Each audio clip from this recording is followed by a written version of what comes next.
மகர ராசி என்பர்களே, மகர ராசியை பொறுத்த வரைக்கும் வாழ்நாளில் படாத கஷ்டங்கள் பட்டு குடும்பத்திற்காகவே வாழக்கூடிய ஒரு ராசியாக வாழ்கின்ற ராசி மகர ராசி. இவங்க ஆசைப்படுறது அதிகமாக இருக்கும், ஆனால் கிடைச்சது கொஞ்சமாக இருக்கும். மகர ராசி எல்லாத்துக்குமே ப்ரீ பிளான்ட் பர்சன் அப்படின்னு சொல்லுவாங்க. ஏதோ ஒரு விஷயம் நடக்கணும் அப்படின்னா அது ப்ரீ பிளான் இருக்கணும். அது ப்ரீ பிளானில் option A, option B, option சின்னு இருக்கணும். அதில் ஏதோ ஒன்று ஒர்க் ஆகல அப்படின்னா இன்னொன்று ஒர்க் ஆகிற மாதிரி வச்சுருவாங்க. மாதந்தோறும் கரெக்டான அவங்களுக்கு செலவுக்கு தகுந்த அமௌண்ட் வரணும். ஆனால் என்னமோ தெரியல, ஒரு 2-3 வருடங்களாக அவங்க எதிர்பார்த்த அளவுக்கு இன்னும் பணம் கிடைக்கல. முன்னாடி நிறையா பணம் இருந்து என்ன பண்ணுறதுன்னு தெரியாமல் அதில் போடலாம் இதில் போடலாம்னு இருந்த காலகட்டம்லாம் இருந்திருக்கு. இருந்தாலும் இந்த காலகட்டம் ரொம்ப ஒரு கடினமான காலகட்டமாக இருக்கிறதுனால வாழ்க்கை எப்படி மூவ் பண்ணலாம், அதை மூவ் பண்ணும்போது என்னென்ன சட்ட சிக்கல்கள் இருக்குது, அது எந்த தந்திரத்தில் அதை சரி பண்ணலாம் அப்படின்னு ஒரு வினோதமான ஒரு அறிவாற்றலோடு இருக்கக்கூடிய ராசி தான் மகர ராசி. இந்த காலகட்டம் உங்களுக்கு கொஞ்சம் மோசமான காலகட்டம் அப்படின்னு சொல்ல முடியாது, ரொம்ப ஒரு சூப்பரான காலகட்டம் அப்படின்னு சொல்ல முடியாது. இந்த ராசியினோட அதிபதி சனி பகவான். இந்த ராசியில் பிறந்தவங்க பொதுவாகவே அமைதியானவங்க, பொறுமையானவங்க, கடின உழைப்பாளிகள் மற்றும் எந்த சூழ்நிலையிலையும் மன உறுதியோடு செயல்படக்கூடிய நபர்கள். இது நிறைய பேர்த்துட்டு இல்லைங்க. கடின உழைப்பும் நிறைய பேர் பண்ண முடியாது, ஒரு மன உறுதியோடு செயல்படுறதும் யாராலையும் பண்ண முடியாது. மகர ராசியை பொறுத்த வரைக்கும் அவங்க எப்போவுமே பார்த்திங்கன்னா ஒரு தனித்துவவாதி அப்படின்னு சொல்லுவாங்க. ஒரு விஷயத்தை எடுத்தாங்க அப்படின்னா அதை கம்ப்ளீட் பண்ணாமல் விட மாட்டாங்க. ஒரு ஆன்மீக ரீதியான விஷயமா இருக்கட்டும், ஆன்மீக ரீதியான விஷயங்களும் எங்களுக்கு ஆப்டாக செட் ஆகும். உணவு சார்ந்த துறை அவங்களோட தாய் தந்தையருக்கு யாரோ ஒருத்தருக்கு செட் ஆகிருக்கும். அதே போல் இவங்களுடைய வருங்காலமானது பண ரீதியான முன்னேற்றங்கள் அதிகரிக்கக்கூடிய ஒரு காலகட்டமாக அமையுது. இந்த காலகட்டத்தில் இவங்க வாழக்கூடிய ஒவ்வொரு நாட்களும் பண ரீதியான விஷயங்களுக்காக முன்னேறுவாங்க. ஈஸியாக கவர்மெண்ட் வேலை வாங்குற ராசி அப்படின்னா மகர ராசி சொல்லலாம். இந்த ராசிக்காரங்க பொறுத்த வரைக்கும் மகர ராசிக்காரில் குணாதிசயங்கள் அப்படின்னா பொறுப்புணர்வு அதிகமாக இருக்கக்கூடிய ராசி, குடும்பத்தின் மீது அக்கறை அதிகமாக இருக்கக்கூடிய ராசி, நேர்மையாக வாழ விரும்பக்கூடியவங்க, யாரையும் எளிதில் நம்ப மாட்டாங்க. ஒரு பேக்கப் எதுக்கும் வச்சுப்பாங்க. அவன் நம்புறமா அப்போ அதுக்கு தகுந்த மாதிரி அவனுக்கு இதை மட்டும் சொல்லலாம், இதை மட்டும் அவனை வச்சு செஞ்சுக்கலாம் அப்படின்னு. ஒரு விஷயத்தை முடிவு செஞ்சால் அதை நிறைவேற்றாமல் விட மாட்டாங்க. வெளியில் கடினமாக தெரிந்தாலும் உள்ளுக்குள்ளே பாசமானவங்க. வாழ்க்கையில் படிப்படியாக முன்னேறுவாங்க. ஆனால் ஒவ்வொரு விஷயத்துலையும் அவங்களுக்கு தகுந்த மாதிரி ரிஸ்க் ஃபேக்டர் இல்லாமல் எல்லாத்தையும் சரி பண்ணிகிட்டே வருவாங்க. தாமதமான வெற்றி கிடைத்தாலும் நிலையான வெற்றி கிடைக்கும். 2026 பிறந்துச்சு, தமிழ் புத்தாண்டு, அப்புறம் குரு பயிற்சி, அது நிறையா பிறந்துச்சு. இதில் மகர ராசியை பொறுத்த வரைக்கும் யோகங்கள் அப்படின்னு என்ன சார் இருக்குது அப்படின்னு கேட்டால் 2026ஆம் ஆண்டு மகர ராசிகளுக்கு பல முக்கியமான மாற்றங்கள் கொண்டு வரக்கூடிய ஆண்டாக அமைஞ்சிச்சு. இதில் தொழில் அப்படின்னு பார்க்கும்போது நீண்ட நாட்களாக எதிர்பார்த்த பதவி உயர்வு கிடைக்கலாம், புதிய வேலை வாய்ப்பு அமையும், அரசு வேலை முயற்சிகளில் முன்னேற்றம் ஏற்படும், வெளிநாட்டு வேலை வாய்ப்புகள் உருவாகும், தொழிலில் இருந்த தடைகள் விலகும். தொழிலில் எவ்வளோ பெரிய தடைகள் இருந்தாலும் கொஞ்சம் கொஞ்சமாக அப்படியே விலகும். அந்த தொழிலில் ஒரு சின்ன சேஞ்ச் பண்ணுறதன் மூலமாக சில நன்மைகள் உங்களுக்கு சேர்கிறதுக்கான காலகட்டம். பணவரவு உயருது. பணவரவை பொறுத்த வரைக்கும் புதிய வருமான வாய்ப்புகள் உருவாகும். நிலம் வீடு தொடர்பான லாபம் கிடைக்கக்கூடிய ஒரு ஆண்டாக இந்த ஆண்டு கிடைக்குது. பழைய கடன்கள் குறையக்கூடிய நாட்கள் இப்போ வெகு தூரத்தில் இல்லை, பக்கத்தில் தான் இருக்குது. சேமிப்பு அதிகரிக்கும். சேமிப்பு அதிகரிக்குது அப்படின்னாவே நீங்கள் இந்த ராசியை பொறுத்த வரைக்கும் சேமித்து அப்படி எடுத்து வச்சாங்க அப்படின்னா ஆட்டோமேட்டிக்காக உங்களுக்கு செலவு வந்துகிட்டே இருந்திருக்கும். மகர ராசிக்கே உண்டான ஒரு சாபக்கேடு அது. ஆனால் இந்த காலகட்டம் உங்களுக்கு சேமிப்புக்கான காலகட்டம் இருந்தும் உங்களுக்கு இன்னும் பணம் கையில் நிற்கலை, இல்லை நீங்கள் நினச்ச மாதிரி எதுவும் இதுவாகலை, இப்போ நம்ம சொன்ன மாதிரி உங்களுக்கு ஓரளவுக்கு தான் நடந்திருக்கு அப்படின்னா தயவுசெய்து உங்களுடைய ஜாதகத்தை செக் பண்ணுங்கள். பிறந்த நேரம், பிறந்த தேதி, பிறந்த ஊர் உங்களுடைய பக்கத்தில் இருக்கக்கூடிய ஜோதிடத்தை கொடுங்க, செக் பண்ணுங்கள். சரியாக சொல்கிறாங்களான்னு பாருங்கள். இல்லையா, கீழே ஒரு நம்பர் கொடுத்துருக்கேன், அந்த நம்பருக்கு ஃபோன் பண்ணுங்கள் அல்லது வாட்ஸ்அப்பில் தொடர்பு கொண்டாலும் ஓகே தான். வெளிநாட்டில் இருக்கீங்க அப்படின்னா வாட்ஸ்அப் மூலமாக தொடர்புக்கலாம். இது நீங்கள் அட்வர்டைஸ்மெண்ட் பர்பஸாக எடுத்துட்டாலும் சரி, ப்ரமோஷனாக எடுத்துட்டாலும் சரி, உங்களுடைய விருப்பத்தின் பேரில் நீங்கள் பண்ணலாம். அப்பாயின்மெண்ட் பேசிஸில் தான் ஜோதிடம் பார்ப்பாங்க, வெயிட் பண்ணி பார்க்குற மாதிரி தான் இருக்கும். ஒரு விவிஐபி ஜோதிடர் தான், அதுக்கு தகுந்த மாதிரி தான் ஃபீஸஸ் இருக்கும். உங்களுக்கு வேணுன்னா மட்டும் நீங்கள் கான்டாக்ட் பண்ணி பேசலாம். காரணம் என்ன அப்படின்னு நான் சொல்லிடுறேன். ஏன்னா நிறைய விவிஐபிஸ் எல்லாமே பார்த்துட்ருக்காங்க, அடுத்தடுத்து ஷெட்யூல் மாதிரி எங்களுக்கு கொடுத்துட்றாங்க. அதாவது ஒரு தடவை ஒருத்தர் பார்க்குறாங்க அப்படின்னா அடுத்த மாதமும் அவங்க பார்ப்பாங்க. அடுத்த இந்த விஷயத்துக்காக அதை ஓவராலாக எக்ஸாக்டாக தெரிஞ்சுக்கணும் அப்படிங்கிறத. எல்லாம் இது நல்லாகுது அது நல்லாகுதுங்கிறது ராசி பலன் பார்த்தாவே போதுமே. அவங்களுக்கு இந்த விஷயம் செய்யணும்னு ஒரு எக்ஸாம்பிள் சொல்கிறேன். ஒரு இடத்துல லேண்டு பார்த்துருக்காங்க, ஒரு 3 ஆப்ஷன் லேண்டு வச்சுருக்காங்க. அந்த லேண்டு எந்த திசையில் இருக்குது, இந்த ராசிக்கு இது பொருந்துமா, இது வாங்கினா அதனால் லாபம் வருமா அப்படிங்கிறது உட்பட ஒரு எக்ஸாக்டாக கண்டுபிடிச்சி சொல்லணும்ல. இப்போ ஒரு எக்ஸாம்பிள் சொல்கிறேன், இந்த ராசிக்காரங்க வீடு நிலம் வாங்குறது தொடர்பான லாபம் கிடைக்கும் அப்படின்னு நான் இப்போ சொல்லிட்டேன். இது ராசிக்கான பலன். உங்களுக்கு லக்கினம் வேறு, தசாபதி வேறு, நட்சத்திரம் வேறு. ஜாதகம் அப்படிங்கிறது உங்களுக்கு தனித்துவமான பிறந்த நேரம், பிறந்த ஊரை வச்சு கணிக்கக்கூடியது. அதை வச்சு இப்போ நம்ம கண்டுபிடிச்சி சொல்லணும்ல, அதுதானே ஒரு எக்ஸாக்டான ஜாதகம் பார்க்குறதுக்கான ஒரு முக்கியமான ஒரு விஷயம். அப்படி பார்த்து உங்களுக்கு கிளியராக சொல்லிடுவாங்க. எந்த இடத்துல இருக்கிற லேண்ட் உங்களுக்கு மதிப்பு கூட்டும், யாரால் உங்களுக்கு லாபம், யாரால் உங்களுக்கு இது. மெயினாக சொல்லாமல் இந்த காலத்தில் சேமிப்பு அதிகரிக்கும், அற்புதமான காலகட்டம் தான். உங்களுக்கு உறவினர்களால் பெரிதும் உதவி இல்லை, உறவினர்கள் உங்களுக்கு எதிரிகள் தான் அப்படிங்கிற மாதிரி தான் இருக்கும். நட்போட்டாரங்கள் அருமையாக இருக்கும். நட்போட்டாரங்கள் மூலமாக லாபங்களும் உண்டு. குரு பயிற்சி பலன் பார்க்கும்போது குரு பகவானால் அருளப்பட்ட ஒரு முக்கியமான ராசி இந்த ராசி. குடும்பத்தில் சுப காரியங்கள் நடைபெறும். குழந்தை மூலமாக நன்மைகள் உண்டு. குழந்தை பாக்கியம் கிடைக்கிறதுக்கான வாய்ப்புகளும் உண்டு. திருமண தடை விலகும். கல்வியில் முன்னேற்றம் உண்டாகுது. தொழிலில் புதிய வளர்ச்சி உண்டாகுது. குரு பயிற்சியால் கிடைக்கக்கூடிய நன்மைகள்னு பார்த்தா பண வரவு உயர்வு உண்டு. குடும்ப ஒற்றுமை உண்டு. சொத்து சேர்க்கை உண்டு. குழந்தை யோகம் உண்டு. வாகன யோகம் உண்டு. மன நிம்மதி உண்டு. இது எல்லாம் குரு பயிற்சியால் உங்களுக்கு கிடைக்கிது. சார் இத்தனை நன்மைகள் சொல்கிறீங்க, இன்னும் ஒன்றும் கிடைச்ச மாதிரி தெரியலையே அப்படின்னா நீங்கள் உங்களோட ஜாதகத்தை தான் செக் பண்ணணும். ஏன் சார் ஜாதகத்தை செக் பண்ணணும் அப்படின்னா, இப்போ நான் சொல்கிறது ராசி பலன். இப்போ நான் சொன்னதில் ஒரு 50 to 60% தான் உங்களுக்கு பொருந்திருக்கும். மீதியெல்லாம் உங்களுக்கு காமனாக தான் பொருந்தும். பெருசாக உங்களுக்கு ஈக்குவலாக இருக்காது. அப்போ நீங்கள் என்ன பண்ணணும், ஆட்டோமேட்டிக்காக உங்களோட ஜாதகத்தை தான் செக் பண்ணணும். இந்த ராசியில் பிறந்தவங்களுக்கு பண உயர்வு ரெகுலராகவே இருக்குங்க. ஏன்னா ஒரு குறிப்பிட்ட ஏஜ் தொடும்போது இந்த ராசிக்காரர் நல்லா சம்பாதிப்பான். ஊரில் இருக்கிறவனே வாய போடுற அளவு சம்பாதிப்பான். அதனால் சின்ன சின்ன கந்திஷ்டிகள் கூட இருக்கும். அதை பற்றி நான் தெளிவாக சொல்கிறேன். குடும்ப ஒற்றுமை இருக்கும். ஆனால் குடும்பத்தில் உள்ள உங்களோட வீட்டுக்குள்ளே இருக்கிறவங்கிட்ட உங்களுக்கு சேஃப் தான். வெளியே இருக்கக்கூடிய உறவினர்கள் உங்களுக்கு சேர்ந்து வரமாட்டாங்க. சொத்து சேர்க்கை உண்டு. குழந்தை யோகம் உண்டு. வாகன யோகம் உண்டு. மன நிம்மதி இந்த காலகட்டத்தில் கிடைக்கும். குரு பயிற்சியில் செய்ய வேண்டியது என்னென்னு நான் சொல்கிறேன், ஞாபகம் வச்சுக்கோங்க. இதெல்லாம் எழுதி கூட வச்சுக்கோங்க, உங்களுக்கு ரொம்ப உதவும். வியாழக்கிழமை விரதம் இருங்க. வியாழக்கிழமெலாம் விரதம் இல்லாமல் இருக்கிறவங்க வியாழக்கிழமை விரதம் இருங்க. தட்சிணாமூர்த்தி வழிபாடு செய்யுங்க. கோயிலை சுற்றி வரும்போது தட்சிணாமூர்த்தி இருப்பார், அவர்கிட்ட வழிபாடு பண்ணுங்கள். குரு காயத்ரி மந்திரம் ஜபிக்கலாம், ரொம்ப நல்லது. மஞ்சள் நிற ஆடை அணியிறது ரொம்ப ரொம்ப நல்லது. கடலை பருப்பு தானம் செய்கிறது ரொம்ப நல்லது. அதை ட்ரை பண்ணிங்க அப்படின்னா மிகப்பெரிய நன்மை உண்டு. செய்யக்கூடாதவைன்னு பார்த்திங்கன்னா, பெரியவர்களை அவமதிக்கக்கூடாது, பொய் பேசவே கூடாது, குருமார்களை இழக்கக்கூடாது. அதே மாதிரி குருமார்களை இகழவும் கூடாது. ஒரு குருமார்களை திட்டுறது, அவங்க முன்னாடி நல்லா பேசி அந்தாண்ட போய் திட்டுறது, இல்லை அவங்ககிட்டே சண்டைக்கு போகிறது, இந்த மாதிரி விஷயங்கள் இருக்கவே கூடாது. வாக்குறுதி கொடுத்து மீறக்கூடாது. சொன்ன சொல்லு கேட்கணும், அந்த மாதிரி தான் இருக்கணும். உங்கள் சொன்ன சொல் உங்களை நம்பி நீங்கள் ஒரு வார்த்தை விட்டீங்க அப்படின்னா அந்த வார்த்தை பலிக்கணும். அதுக்கு தகுந்த மாதிரி நீங்கள் நடக்கணும். அதே போல் திருமண பலன் அப்படின்னு பார்க்கும்போது, திருமணம் தாமதமாக இருந்தவங்களுக்கு நல்ல வரன் அமையுங்க. குடும்ப சம்பந்தம் கிடைக்குங்க. காதல் திருமணம் கை கொடுங்க. திருமண பேச்சுவார்த்தைகள் வெற்றி அடையுங்க. இந்த விஷயங்கள் எல்லாமே நன்மைகளாக மாறக்கூடிய ஒரு நாட்களாக அமையும். நல்ல வரன் அமையுது அப்படிங்கிறது உங்களோட வாழ்க்கையில் மென்மேலும் வளருவதற்கு மிகப்பெரிய ஒரு உறுதுணையாக அமையுது. குடும்ப சம்பந்தம் அப்படிங்கிறது திருமணமாகாமல் இருக்கிறீங்க, குடும்ப ரீதியாகவே நீங்கள் வீட்டு ரீதியாகவே வீட்டில் சொன்ன பையனோ பொண்ணோ கல்யாணம் பண்ணுறதுக்கு ஒரு அற்புதமான வாய்ப்பு. காதல் பண்ணி ரொம்ப நாளாக காத்துட்ருக்கிறீங்களா, இந்த காலகட்டத்தில் நீங்கள் ட்ரை பண்ணிங்க அப்படின்னா காதல் திருமணம் நடக்கிறதுக்கு வாய்ப்புகள் 100% உண்டு.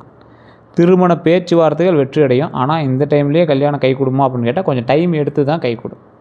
குழந்தை பாக்கியம், குழந்தைக்காக காத்திருக்கிறவங்களாம் நல்ல செய்தி உண்டாகும். குழந்தைகளோட கல்வியில் முன்னேற்றம் உண்டாகுது. குழந்தைகளால் பெருமை கிடைக்கும். குழந்தை வரம் தேடி இருக்கிறீங்க அப்படின்னா திருவண்ணாமலை போயிட்டு பக்கத்தில் இருக்கக்கூடிய மேல்மலையனூர் அங்காள பரமேஸ்வரி அம்மன் வழிபாடு பண்ணிட்டு வாங்க. அமாவாசை நாட்கள்லாம் அங்கே நகரத்துக்கு இடம் இருக்காது, அவ்வளோ கூட்டம் இருக்கும். ஸோ மற்ற நாட்களில் போனீங்க அப்படின்னா ஃப்ரீயாக சாமி கும்பிட்டுலாம் போய் கும்பிட்டுவாங்க. அதற்கு பிறகு பழனியில் கீழே திரு ஆவினங்குடி அப்படின்னு ஒரு கோயில் இருக்குது. நிறையா பேர் பழனி போகிறீங்க, மேலே மலைக்கு போய் கும்பிட்டு வந்துறீங்க, முன்னாடி இருக்கிற திரு ஆவினங்குடிக்கு போய் கும்பிட்றதில்ல. அதுதான் 3வது படை வீடு அப்படின்னு சொல்லப்பட்ட கோயிலாக கருதப்படுது. ஸோ அந்த கோயிலுக்கு போய் வழிபட்டிங்க அப்படின்னா மிகப்பெரிய பாவ விமோச்சனம். சுற்றி வந்தீங்க அப்படின்னா நாகலிங்க மரம்லாம் இருக்கும், அதெல்லாம் வழிபட்டு வரலாம். ரொம்ப அற்புதமான ஸ்தலம். சரவண போய் அங்கே இருக்கக்கூடிய இடத்துல எல்லாத்தையும் சுற்றி பார்த்துட்டு வாங்க. பழனிக்கு போனீங்க அப்படின்னா அங்கே எக்கச்சக்கமான விஷயம் இருக்குதுங்க. போகர் காலத்துலேருந்து இன்றைக்கு வரைக்கும் அங்கே எக்கச்சக்கமான விஷயம் இருக்குது. கீழே புலிப்பாணியோட மடம் இருக்குது, மேலே பார்த்திங்கன்னா போகருடைய ஜீவசமாதி இருக்குது. கோயிலை சுற்றி வரும்போது போகரோட ஜீவசமாதி வணங்கிட்டு வாங்க. மிகப்பெரிய நன்மைகள் நடக்கக்கூடிய ஸ்தலமாக கருதப்படுவது பழனி. மேலே பாலதண்டாயுத சுவாமியை வழிபட்டு வரலாம். ஸோ குழந்தை பாக்கியம் வேண்டி விரும்புபவர்கள்லாம் அந்த இடத்துக்கு போய் வழிபட்டு வந்தீங்க அப்படின்னா குழந்தைகளுக்கும் நல்லது, குழந்தை வரம் தேடி இருக்கிறவங்களுக்கும் நல்லது. ஸோ குழந்தை வரம் இல்லாத ஆண் பெண் இருவரும் அந்த கோயிலுக்கு போயிட்டு வாங்க. உடலில் உள்ள சூடுகள் குறையும். செவ்வாய்க்கிழமையில் செவ்வாயினுடைய நேரடி ஆற்றலாக இருக்கக்கூடிய ஒரு மிகப்பெரிய ஸ்தலமாக கருதப்படக்கூடிய பழனி ஒரு மிகப்பெரிய ஒரு ஆன்மீக ஸ்தலம். குழந்தை வரம் வேண்டி இருக்கிறவங்களுக்காகவே போயிட்டு வரணும் அப்படிங்கிற ஒரு ஸ்தலம். அதே போல் குழந்தைகளால் பெருமை கிடைப்பவர்களும் அந்த கோயிலுக்கு போயிட்டு இருந்தீங்க அப்படின்னா மிகப்பெரிய பெருமை உண்டாகும். இந்த காலத்தில் உங்களுக்கு வாகன யோகம் உண்டுங்க. 2026 வாகன யோகமும் இருக்குது. புதிய இருசக்கர வாகனம் அல்லது 4 சக்கர வாகனம் வாங்கக்கூடிய வாய்ப்பு உண்டு. பழைய வாகனத்தை மாற்றக்கூடிய யோகமும் உண்டு. வாகனம் மூலம் வருமானம் கிடைக்கக்கூடிய வாய்ப்பு 100% உண்டுங்க. வேகமாக வண்டி ஓட்டாதீங்க. நைட் டைமில் வண்டி ஓட்டாதீங்க. இரவு நேரங்களில் பயணிகளை எச்சரிக்கையாக அவசியம். ஸோ ரொம்ப எச்சரிக்கையாக நிதானமாக வண்டி ஓட்டினீங்க அப்படின்னா ரொம்ப நல்லது. அடுத்த 12 நாட்கள்னு பார்த்தீங்கன்னா தெளிவாக சொல்கிறேன், கேட்டுக்கோங்க. முதல் 4 நாள் நல்ல செய்தி உண்டாகுது, நல்ல செய்தி வரும். அந்த நல்ல செய்தி எதை நோக்கி உங்களுக்கு வருது? நீங்கள் செய்யக்கூடிய தொழிலோ நீங்கள் செய்யக்கூடிய ஒவ்வொரு செயலுமோ நீங்கள் எப்படி மூவ் பண்ணி போயிட்டுருக்கீங்க அப்படிங்கிறது பொறுத்தான் இருக்குது. அந்த நல்ல செய்தி ஒரு மிகப்பெரிய எதிர்பார்ப்புக்கான பதிலாகவும் இருக்கலாம், அல்லது திடீர் உங்களுக்கு ஒரு மகிழ்ச்சியை தரக்கூடிய பதிலாகவும் இருக்கலாம். பண வரவு உண்டு, அது காமனாகவே உங்களுக்கு வந்து பண வரவு உண்டு, அதனால் நீங்கள் கவலைப்பட தேவையில்லை. உறவினர்கள்ட்ட ஆதரவு கிடைக்கும், அதுக்கும் நீங்கள் வந்து அஞ்ச தேவையில்லை. முதல் 5 முதல் 8 நாள் வரை வந்து பார்த்திங்கன்னா வேலைகளில் முன்னேற்றம் உண்டுங்க. எதிர்பார்த்த சந்திப்புகள் நடக்கும், புதிய முயற்சிகள் தொடங்கலாம். புதிய முயற்சிகள் வந்து தொடங்கக்கூடிய ஒரு காலகட்டமாக இந்த காலகட்டங்கள் அமையுது. நாளைக்கு அந்த ஒரு நாளையிலேருந்து இந்த நாட்கள் தொடர்ந்து ஞாபகம் வச்சுக்கோங்க. இதில் 9வது நாள், நாளையிலேருந்து 9வது நாள்லேருந்து 12வது நாள் வரைக்கும் திடீர் பண வரவு. அது பெருசோ சின்னதோ அப்படிலாம் நாங்கள் சொல்ல, திடீர் பண வரவு வர்றதுக்கான வாய்ப்புகள் உண்டு. ஆன்மீக சிந்தனை அதிகரிக்கக்கூடிய ஒரு காலகட்டம். குடும்பத்தில் மகிழ்ச்சி உண்டாகிறதுக்கு ஒரு அற்புதமான காலகட்டங்க. குடும்பத்தில் மகிழ்ச்சி உண்டாகும். அந்த மகிழ்ச்சி எந்த அளவுக்கு இருக்கும்? உங்களுக்கு திடீர் மகிழ்ச்சியாக இருக்கும். இல்லை திருமணமாகும், குழந்தை பேர் இல்லாதவங்களுக்கு குழந்தை பேர் பிறக்கும். இது எல்லாமே ஒரு நன்மை தானே. ஸோ இந்த அளவுக்கு உங்கள் நன்மைகள் நடக்கக்கூடிய காலகட்டத்தில் கந்திஷ்டி இல்லாமல் இருக்கும். மகர ராசிக்காரங்க அமைதியாக முன்னேறுவதால் பலரோட பார்வை வந்து உங்கள் மேலே தான் இருக்குது. அமைதியாக இருக்கும் உங்களை பார்த்தா, ஆனால் பின்னாடி அப்படியே பேக்கப் அப்படியே ஏறிக்கிட்டே இருக்கும். திடீர்னு கார் வாங்கியிருப்பீங்க, லேண்ட் வாங்கியிருப்பீங்க, வீடு ஆல்ட்ரு பண்ணியிருப்பீங்க, நகை வாங்கியிருப்பீங்க. இது 4 பேருக்கு தெரிஞ்சிருக்கும், அவன் கந்திஷ்டி வச்சுருப்பான். இதனால் உங்களுக்கு அறிகுறி உங்களுக்கே தென்பட்டிருக்கும். ஒன்று, திடீர் சோர்வு ஏற்பட்டிருக்கும், இல்லை வீட்டில் சின்ன சின்ன சண்டைகள் உங்களுக்கு இருந்திருக்கும். அது இனிமேல் சரியாயிடும். காரணம் இல்லாமல் பண இழப்புகள்லாம் இதுக்கு முன்னாடி இருந்திருக்கும், அது இனிமேல் சரியாயிடும். இதுக்கு மேலே லாபங்கள், பண லாபங்கள் வரும்.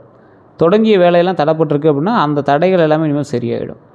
இத்தனைக்கும் காரணம் உங்களுக்கு வந்து கந்திஷ்டி தான் இருந்திருக்கு அப்படிங்கிறது ஞாபகம் வச்சுக்கோங்க. கந்திஷ்டி நீங்கள் வணங்க வேண்டிய தெய்வங்கள் அப்படின்னு பார்த்தா கருப்பசாமி உங்கள் வீட்டு பக்கத்துலேயே இருப்பார். இந்த ராசிக்காரருக்கு மோஸ்ட்லி வீட்டு பக்கத்துலேயே தான் கருப்பசாமி இருப்பார். கண்டிப்பாக போய் வழிபடுங்க. கொஞ்சம் தூரத்தில் இருக்கார் சார் அப்படின்னா போய் வழிபடுங்க.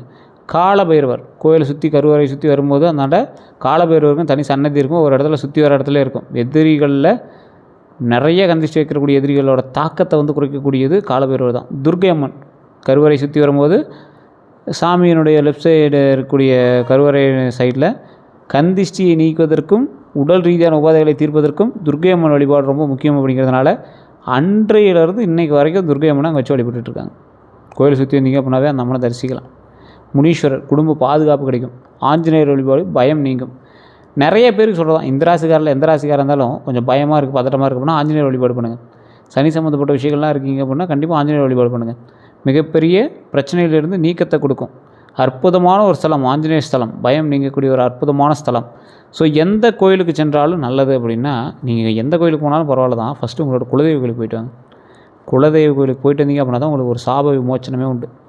திருநள்ளாறு சனீஸ்வரர் கோயிலுக்கு போய்ட்டு வாங்க. உங்களுடைய பிரச்சனைகள் தீர்வதற்கு ஸ்டெப் எடுத்து வைக்கிறதுக்கான ஒரு முதல் அத்தியாயம்.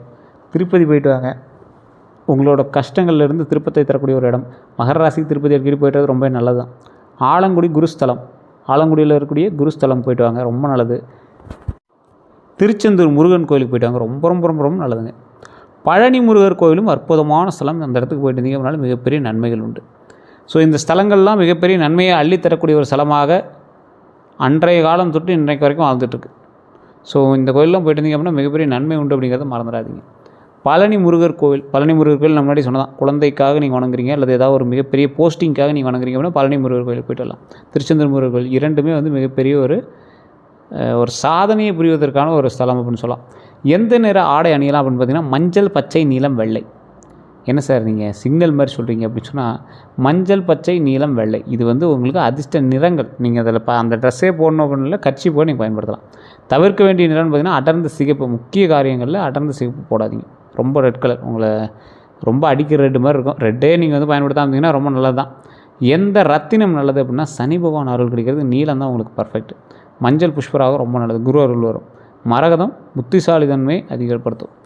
இந்த மாதிரி ரத்தின அனுபவத்துக்கு முன்னாடி அதுக்கான ஆலோசனை வந்து பெறுவது, நிபுணர்கள்ட்ட ஆலோசனை பெறுவது ரொம்ப நல்லது. நம்பர் இருக்குது, நீங்கள் வேணால் ஃபோன் பண்ணி பேசிக்கோங்க.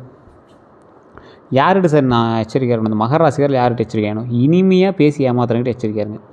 கடன் வாங்கி திருப்பி தராதவர்கள்ட்ட எச்சரிக்கையாக இருங்க. பொறாமை கொண்ட உறவினர்கள்ட்ட எச்சரிக்கையாக இருங்க. தொழிலில் போலி நண்பர்கள்கிட்ட எச்சரிக்கையாக இருங்க. இந்த 4 பேர்கிட்ட எச்சரிக்கையாக இருந்தீங்க அப்படின்னா மிகப்பெரிய நன்மை உண்டு.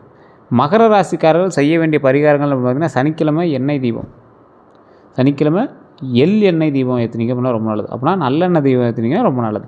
காகத்திற்கு உணவு வைங்க, மிகப்பெரிய சாப விமோச்சனம் கிடைக்கும். ஏழைகளுக்கு கருப்பு துணி தானம் பண்ணுங்கள், ரொம்ப நல்லது. நவகிரக வழிபாடு பண்ணுறது ரொம்ப நல்லது. எந்த கோயில் போனீங்கன்னா நவகிரகம் சுற்றி வாங்க, ரொம்ப நல்லது. அனுமன் சாலிசா பாராயணம் பண்ணுறது ரொம்ப நல்லது. அதே போல் மகர ராசியோட அதிர்ஷ்டமான விஷயங்கள் அப்படின்னா அதிர்ஷ்ட எண் நான் ஃபஸ்ட்டு சொல்கிறேன் 5, 6, 8. இதை நீங்கள் ட்ரை பண்ணி பாருங்கள். உங்களுக்கு ஒரு மிகப்பெரிய ஒரு சக்ஸஸுக்கான லைன்ஸ் இதுதான் ஒன்று உங்களுக்கு தெரிய ஆரம்பிச்சிடும். அதிர்ஷ்ட நாள் சனிக்கிழமை, வியாழக்கிழமை. முக்கியமான விஷயங்கள் அப்படின்னு இல்லை, நார்மலான சில முக்கியமான ஒரு செயல்கள் ஆரம்பிக்கும்போது சனி வியாழக்கிழமை ஆரம்பிச்சோன்னா உங்களுக்கு நல்லது தான். சனிக்கிழமை யார் சார் ஆரம்பிப்பான்னா உங்களுக்கு அது நல்லது. அதிர்ஷ்ட திசை அப்படின்னா மேற்கு திசை. அதிர்ஷ்ட மலர் அப்படின்னா செம்பருத்தி தான் உங்களுக்கு அதிர்ஷ்டமான ஒரு மலர். அதிர்ஷ்ட உலோகம்னா இரும்பு, வெள்ளி. இது சார்ந்து நீங்கள் உங்களோட மோதிரமோ இல்லை ஏதோ ஒன்று போட்டிருந்தீங்கன்னா ரொம்ப நல்லதான். அதிர்ஷ்ட மரம் அரச மரம் தான். இந்த ராசிக்காரங்க, மகர ராசிக்காரங்க கிடைக்கக்கூடிய பெரிய யோகங்கள் அப்படின்னு பார்த்தா இந்த காலகட்டத்தில் உங்களுக்கு திருமண யோகமும், குழந்தை பாக்கியமும், வீடு வாங்கக்கூடிய யோகம், வாகனம் வாங்கக்கூடிய யோகம், வெளிநாட்டு வாய்ப்பு யோகம், தொழில் வளர்ச்சி யோகம், பதவி உயர்வு யோகம், ஆன்மீக முன்னேற்ற யோகம், இது எல்லாமே கைக்கூடி வருதுங்க. இந்த காலகட்டத்தில் மகர ராசிக்காரங்களுக்கு பொறுமையும், உழைப்பும், இறை நம்பிக்கையும் பலன் கிடைக்கிறதுக்கான முக்கியமான ஒரு சாவியாக அவங்க கையில் கொடுக்கப்படுது. இதெல்லாம் ஒரு அற்புதமான காலத்தை அமைத்து கொடுக்கக்கூடியதற்கு ஒரு நிதர்சனமான உண்மை ஒன்று. சனி பகவான் மற்றும் குரு பகவானோட அருளால் தடைப்பட்ட பல காரியங்கள் முன்னேறக்கூடிய வாய்ப்பு உள்ளது. குடும்ப, தொழில், பணவரவு, திருமணம், குழந்தைகள், வாகனம் போன்ற பல துறைகளில் முன்னேற்றத்தை நோக்கி நகரக்கூடிய காலமாக இது அமையலாங்க. ஸோ எதுக்குமே நீங்கள் கொஞ்சம் ஸ்டெப் எடுத்தால் தான் எல்லாமே நடக்கும். உட்காந்துட்டு எல்லாம் நடக்கும் அப்படின்னு உட்காந்துருந்தீங்கன்னா ஒன்றும் முடியாது. மகர ராசி உழைத்தால் தான் வெற்றி அப்படிங்கிறது ஞாபகம் வச்சுக்கோங்க. வேறு ஏதாவது கருத்துக்கள் தான் மறக்காம கமெண்ட் செக்ஷனில் பதிவிடுங்க. இதுவரை நம்ம சேனல் சப்ஸ்கிரைப் பண்ணாமல் சப்ஸ்கிரைப் பண்ணிக்கோங்க. பக்கத்தில் பெல் பட்டன் மறக்காம ப்ரெஸ் பண்ணிக்கோங்க. ஃபேஸ்புக்கில் பார்த்துட்டிங்கன்னா ஃபாலோ பண்ணிக்கோங்க. கண்டிப்பாக உங்களோட மகர ராசி நண்பர்கள் இது பகிருங்க. அதே போல் இப்போ நான் சொன்னதெல்லாம் கரெக்டாக இல்லையான்னு மறக்காம கமெண்ட் செக்ஷனில் பதிவிடுங்க. வேறு ஏதாவது கருத்துக்கள் இருந்தால் கமெண்ட் செக்ஷனில் பதிவிட்டு வேறு டவுட் இருந்தால் ஃபோன் பண்ணி நீங்கள் பேசுகிறீங்க. எல்லாருக்கும் நன்றி நண்பர்களே.